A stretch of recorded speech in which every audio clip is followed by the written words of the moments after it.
నమస్తే, welcome to Liya news. అభివృద్ధినే రాజకీయ అజెండాగా మార్చిన లీడర్, ఇష్టమైన పనిని 100% నమ్మకంతో పూర్తి చేసే లీడర్. నేటి యువతరానికి ఆయన రోల్ మోడల్. ఆయన ఎవరో కాదు, ముఖ్యమంత్రి శ్రీ నారా చంద్రబాబు నాయుడు గారు. సరిగ్గా 30 ఏళ్ల క్రితం అంటే ఇదే రోజున సెప్టెంబర్ 1న ఆయన ముఖ్యమంత్రిగా బాధ్యతలు చేపట్టారు. అప్పటి నుంచి ఇప్పటి వరకు రాజకీయాల్లో ఆయన సెంటర్ పాయింట్ గా ఉన్నారు. గెలిచినా ఓడినా హెడ్లైన్స్ లోనే ఉంటారు. మరి ఇది ఆయన ఒక్కడికే ఎలా సాధ్యమైంది? ఆయన గత 30 ఏళ్ల రాజకీయ ప్రస్థానం గురించి మరిన్ని వివరాలు తెలుసుకుందాం. మనతో పాటు ఉన్నారు జనసేన అధికార ప్రతినిధి కూసంపూడి శ్రీనివాస్ గారు. నమస్కారం అండి. సార్, ఈ రోజు సెప్టెంబర్ 1న ముఖ్యమంత్రి నారా చంద్రబాబు నాయుడు గారు మొదటిసారి ముఖ్యమంత్రిగా బాధ్యతలు చేపట్టారు అంటున్నారు. సో మనం ఎంతో మంది రాజకీయ నాయకులను చూసాము, వస్తుంటారు పోతుంటారు, అవినీతి మరకలు అంటుతూ ఉంటాయి. ఒకసారి ఓడిపోయినా కుంగిపోవడం, గెలిచినా ఆనందపడడం, వాళ్ళకు అనుగుణంగా రాజకీయాలు చేయడం చూస్తూ ఉంటాం. కానీ ఇప్పటి వరకు మచ్చలేని నాయకుడు అంటే చంద్రబాబు గారి పేరే వినిపిస్తూ ఉంటుంది, దేశవ్యాప్తంగా కూడా. సో ఇది ఆయన ఒక్కడికి ఎలా సాధ్యమైందంటారు? ఒకటి గోవర్ధన్ గారు, సరిగ్గా మీరు చెప్పినట్టు ఈరోజు 30 సంవత్సరాల క్రితం కరెక్ట్గా సెప్టెంబర్ 1వ తారీఖున ముఖ్యమంత్రిగా ప్రమాణ స్వీకారం చేసిన తర్వాత 4వ టర్మ్ రన్నింగ్ అవుతుంది. 3 టర్మ్లు చేశారు. ఆయన ముఖ్యమంత్రిగా చేస్తుంటే నిజంగా నేను ఏమంటానంటే అండి, రాజకీయాల్లో పార్టీలు వేరైనా, ఎవరి సిద్ధాంతాలు ఎవరి భావస్వాలు వేరే అయినా కూడా కొంతమంది ఆదర్శంగా కనబడతారు. ఇప్పుడు కాంగ్రెస్ పార్టీ వచ్చేటప్పుడు పివి నరసింహరావు గారిని చూస్తే ఆయన పార్టీ గుర్తురాదు. పివి నరసింహరావు గారు అంటే కొంచెం మంచి వ్యక్తి అన్నట్టుగా మనకి కనిపిస్తూ ఉంటుంది. అలాగే బీజేపీలో వాజ్పేయి గారు, అలా కొంతమంది వ్యక్తులు ఉంటారు. అలాగా పార్టీలకు అతీతంగా కూడా అందరికీ ఇష్టమైన వ్యక్తిగా కనిపించేవాడు చంద్రబాబు నాయుడు గారు. అంటే డెవలప్మెంట్ ట్రేడ్ మార్క్. డెవలప్మెంట్ అంటే ఏంటి? అసలు ఇప్పుడు ఒక ముఖ్యమంత్రి కావచ్చు, ప్రజాప్రతినిధిగా ప్రజలకు ఏం కావాలి, వాళ్ళ భవిష్యత్తు అవసరాలు ఏంటి అని ముందే తెలుసుకోవడమే రాజకీయ నాయకుల లక్షణం. అది లేదు. చాలామంది హోటల్ని పోయినాడు, ఇప్పుడు అంతా రాజకీయాల్లో ఉన్నాం, ఎంత సంపాదించుకోవాలో ఏంటి అనేటువంటి విషయాలు ఉన్నాయి తప్ప ఆ విధంగా ఒక విధమైన దార్శనికతోటి ముందు చూపుతోటి ఉన్నటువంటి వ్యక్తి చంద్రబాబు నాయుడు గారు. నేను ఈ రోజుకి కూడా ఇప్పుడు రాజకీయంగా ఆయన నేను కూడా నల్లేరు మీద నడకగా రాలా. చాలా అవమానాలు ఎదుర్కొన్నాడు ఆయన, చాలా కష్టాలు ఎదుర్కొన్నాడు ఆయన, ఎన్నో రకాలుగా ఒడిదుడుకులు అన్నీ ఎదుర్కొని నిలబడ్డాడు ఆయన. ఎక్కడా కూడా పారిపోలేదు. పారిపోతే ఓడిపోయినట్టు తప్పమ్మ, ఓడిపోతే ఓడిపోయినట్టు కాదు. ఆయన ఓడిపోయినప్పుడు కూడా నిలబడ్డాడు, పారిపోలా. అంటే ఆయన ముఖ్యమంత్రి కాకముందు ఎమ్మెల్యేగా చేశారు, ఆయన మినిస్టర్గా చేశారు. ఎన్టీ రామారావు గారి కంటే ముందే కదా ఆయన ఎమ్మెల్యేగా చేశారు, మినిస్టర్గా కూడా చేశారు. ఆ తర్వాత అనేక సంక్షోభాలు వచ్చినప్పుడు పార్టీని కాపాడుకోవడం గురించి ఆయన కొన్ని నిందలు కూడా మోసాడు. ఆ రోజున వెన్నుపోటుదారుడు అని అదని ఇదని చేశాడు. కానీ ఆ రోజున చేసినటువంటి ఆయన కార్యక్రమం వల్ల పార్టీ నిలబడింది. ఈ రోజున దుష్ట శక్తుల్లోకి చేతిలోకి వెళ్లకుండా. అక్కడ తర్వాత ఈ రోజున నిజంగా కూడా అంటే డెవలప్మెంట్కి ట్రేడ్ మార్క్ అని ఎందుకంటున్నారంటే, ఈ రోజున హైదరాబాద్ మనం చూస్తే ఆ సైబరాబాద్ కావచ్చు, ఆ డెవలప్మెంట్ కావచ్చు, అప్పట్లోనే బిల్ గేట్స్ని తీసుకొచ్చి కూర్చోబెట్టి మాట్లాడడం కావచ్చు. ఈ రోజుకి మనం చూస్తూ ఉంటాం, ఆయన ఏదో ఒక 5 నిమిషాలు మాత్రమే అపాయింట్మెంట్ ఇస్తే ఆయనతో 40 నిమిషాలు కంటిన్యూ చేశారు. అవకాశం ఎవరికో రాదు. అంటే ఆ తపన, ఏదో చేయాలనేటువంటి తపన, మనం కాదు మన భవిష్యత్ తరాలు బాగుండాలనేటువంటి తపన ఆ రోజున వేసినటువంటి. ఈ రోజున సైబరాబాద్ చూస్తుంటే అక్కడ నైట్ టైం వెళ్తుంటే మనం తెలంగాణలో ఉన్నామా లేకపోతే సింగపూర్లో ఉన్నామా అర్థం కానిటువంటి విధంగా అంత డెవలప్మెంట్ కనిపిస్తుందంటే ఆ డాట్స్ అన్నీ చేసుకుంటే చంద్రబాబు నాయుడు గారి ఫ్రేమ్ వస్తుంది. ఈ రోజుకి కూడా ఈరోజు ఆంధ్రప్రదేశ్కి ఆయన 2014లో ముఖ్యమంత్రిగా అయినప్పుడు కూడా విభజన అయిన తర్వాత రాష్ట్రానికి ఇంకెవరు కావాలి అంటే ఆయన వల్ల సాధ్యం అనేటువంటిది అందరి నోటంటే వచ్చింది. చంద్రబాబు నాయుడు గారు అయితే రాష్ట్రాన్ని నిలబెట్టగలడు అని. ఆ రోజు 2014-19 మధ్యన అద్భుతమైనటువంటి కార్యక్రమాలు చేసుకొచ్చారు. మన దురదృష్టవశాత్తు 2019లో మనకు అధికారం కోల్పోయాం, కానీ వచ్చుంటుంటే ఈ పరిస్థితి ఉండేది కాదు. అయినా కూడా ఆయన 2019-24 మధ్యన గత ప్రభుత్వం ఎన్ని రకాలుగా ఇబ్బందులు పెట్టాలో అన్ని రకాలుగా ఇబ్బందులు పెట్టింది, అవమానపరిచింది. గతంలో ఎప్పుడూ లేనటువంటి విధంగా ఆయన కళ్ళంట నీళ్లు పెట్టుకునేటువంటి పరిస్థితి తీసుకొచ్చారు. ఆ కుటుంబంలో ఉన్నటువంటి వ్యక్తులందరినీ విమర్శించారు. ఆయన నిలబడ్డాడు. అరెస్ట్ చేసి ఆయన 52 రోజులు జైల్లో పెట్టిన తర్వాత కూడా ఆయన ఎక్కడా కూడా కొంగలేదు. ఈరోజు 74-75 సంవత్సరాల వయసులో ఈయన మళ్ళీ ముఖ్యమంత్రిగా అయిన తర్వాత వచ్చినటువంటి ప్రకృతి విపత్తులు వచ్చినప్పుడు ఆయన అక్కడ నిలబడ్డాడు. అక్కడ గతంలో హుదూద్ తుఫాను వచ్చినప్పుడు ఎలా చేశాడో మొన్న కూడా అంతే.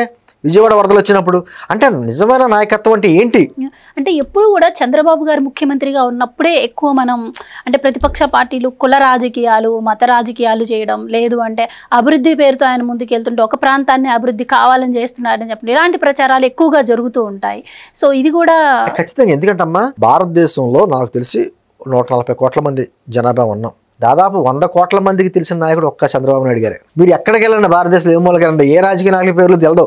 గౌకుని మీరు ఏ కేరళ ముఖ్యమంత్రి లేదా ఇంకో ముఖ్యమంత్రి గౌకు తెలియదు, చంద్రబాబు నాయుడు గారి పేరు తెలుసు అందరికీ. అదేవిధంగా భారతదేశానికి సంబంధించి అప్పట్లో అబ్దుల్ కలాం గారిని రాష్ట్రపతి చేసే విషయంలో కానీ, బాలయోగి లాంటి వ్యక్తిని వచ్చి స్పీకర్ చేసే విషయంలో కావచ్చు, ఒక అంటే ప్రధానమంత్రిగా అయ్యేటువంటి అవకాశాలను కూడా వదులుకొని రాష్ట్రం మీద దృష్టి పెట్టి చేసినటువంటి విధానం ఏంటంటే నేటి యువతరానికి అతను ఆదర్శంగా ఉండాలండి. అదృష్టం అనుకుంటాను నేను. అంటే ఆ పార్టీలో నేను లేకపోవచ్చు. నేను అంటే రాష్ట్రం గురించి ఆలోచించే వ్యక్తులు, ప్రజల గురించి ఆలోచించే వ్యక్తులు ఎవరున్నా ఏ పార్టీలో ఉన్నా మనం అభినందించాలి.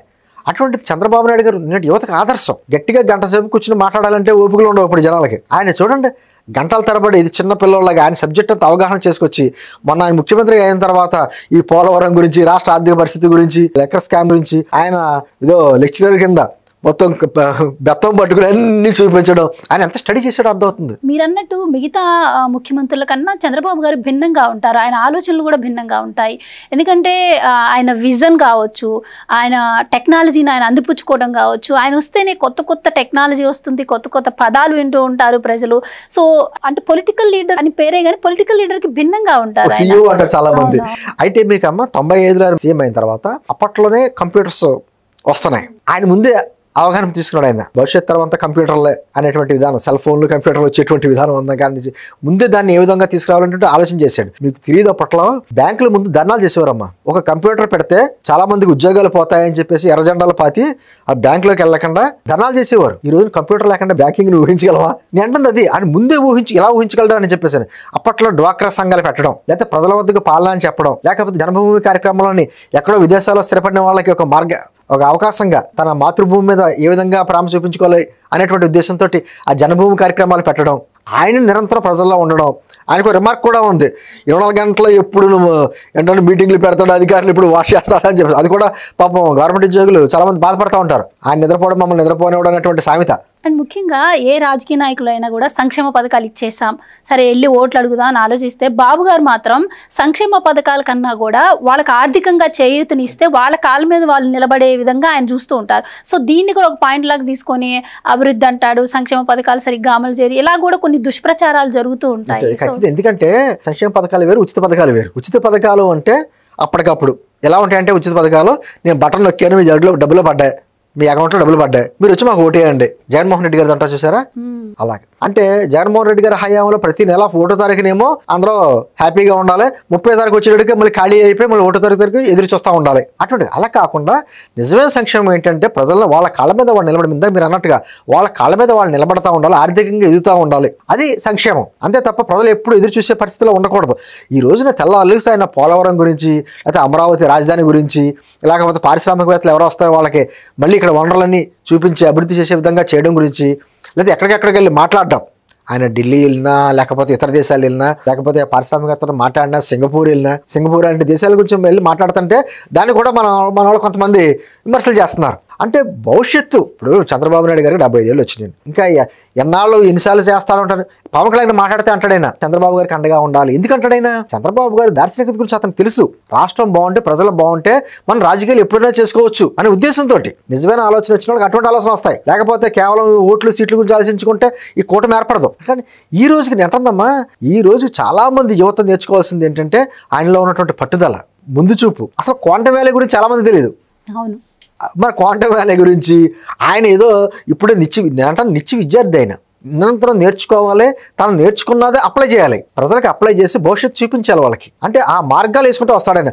ఈ రోజు ఆయన ఏదో రాజధాని కట్టాడనుకోండి, బిల్డింగ్లు కడుతున్నాడు, మొత్తం రాష్ట్ర సంపద అంతా తీసుకొచ్చి అమరావతిలో పెట్టేస్తున్నారు. దాని ఫలాలు ఇప్పుడు దొరకవు, భవిష్యత్తులో ఉంటాయి. గతంలో కూడా ఇక్కడ ఆయన హైటెక్ సిటీ కట్టేటప్పుడు, ఆ బిల్డింగ్ కట్టేటప్పుడు ఏమన్నారంటే చుట్టుపక్కల పొలాలన్నీ కూడా చాలా మనుషులే తీసేసుకున్నారు, మొత్తం ఒక విధంగా రియల్ ఎస్టేట్ వ్యాపారం చేస్తున్నాడు చంద్రబాబు గారు అన్నారు. మరి ఈరోజు అనమనండి అక్కడ ఎలా ఉండేది, ఎలా సాగింది అక్కడ అంటే ఆయన మొక్కలు నాడుతున్నాడు, వాటిని జాగ్రత్తగా కాపాడుకుంటే మన భవిష్యత్ తరాల ఫలాలంటే చూస్తాయి. అదే జరుగుతుంది. ఆయన ఒక టెక్నాలజీ పరంగా చూడొచ్చు, లేకపోతే అంటే అన్ని రకాలుగా ఆర్థికంగా ఏ విధంగా రాష్ట్రాన్ని ముందుకు తీసుకెళ్లాలి, అన్ని రంగాల్లో ఒకటి కదమ్మా. నేను అంటే ఇండస్ట్రీస్ అనే కాదు, అన్ని రంగాల్లో ఆయనకు ఉన్నటువంటి పట్టు, ఏ రకంగా చేస్తే బాగుంటుంది అనేటువంటిది. దాంతోపాటు నిత్యం ప్రజల్లో ఉండాలని చూస్తాడు ఆయన.